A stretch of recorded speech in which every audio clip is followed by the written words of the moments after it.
5 प्रदेशों में विधानसभा चुनाव संपन्न हुए, जिसकी मतगणना 3 दिसंबर को संपन्न होगी, जिसे लेकर आज महू विधानसभा क्षेत्र में प्रत्याशियों की मतगणना में प्रतिनिधियों को तहसील कार्यालय में निर्वाचन अधिकारी विनोद राठौर ने सभी प्रत्याशियों की मतगणना एजेंटों की बैठक ली एवं सभी को मतगणना स्थल पर किस तरह मतगणना स्थल के बारे में जानकारी दी और उन्हें बताया गया कि किस तरह मतगणना होगी और रिटर्निंग ऑफिसर सभी के सामने वीवीपैट और ईवीएम मशीन को पार्टी के एजेंटों के सामने खोलेंगे, जो चुनाव के दौरान बूथ पर बैठे थे। राठौर ने बताया कि ईवीएम मशीनों को बूथ एजेंटों के हस्ताक्षर के साथ सील किया गया था। बैठक में सभी प्रत्याशियों की मतगणना एजेंटों के सवालों के जवाब भी दिए गए, सभी के सवालों को क्लियर किया गया। हालांकि महू विधानसभा में चुनाव लड़ रहे सभी प्रत्याशियों के एजेंट शामिल थे। इस बैठक की एक विशेषता देखने में आई कि चुनाव लड़ रहे सभी प्रत्याशियों के चुनाव लड़ने के बावजूद भी आपसी चुनावी मतभेद मिटाकर सभी राजनीतिक दल के लोग एक दूसरों के साथ तालमेल बिठाते हुए नजर आए। वहीं निर्दलीय प्रत्याशी अंतर सिंह दरबार के समर्थक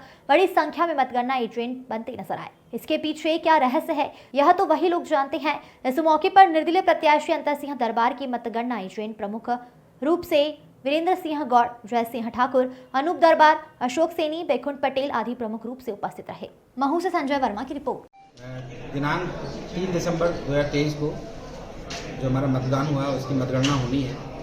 तो महू विधानसभा क्षेत्र के जितने भी अभ्यर्थी हैं उन सभी अभ्यर्थी, उनके निर्वाचन एजेंट्स और उनके गणना एजेंट्स जो उनके द्वारा नियुक्त कर दिए गए, आज सभी का यहाँ प्रशिक्षण हमने आयोजित किया है।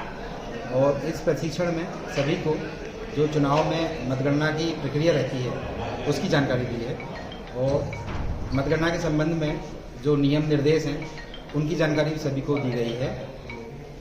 दूसरा,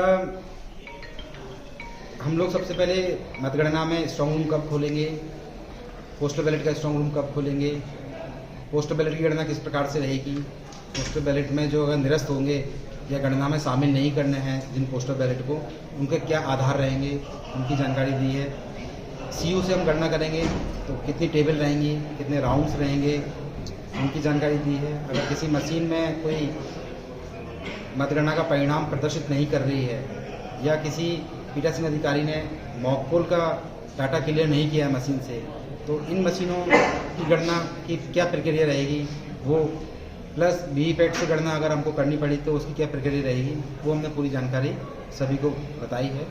और जिनके जो प्रश्न थे, इनके जो डाउट्स थे, वो भी आज हमने सबके क्लियर किए हैं। सभी गणना अभिकर्ता और उनके अभ्यर्थी और एजेंट्स सभी संतुष्ट यहाँ आज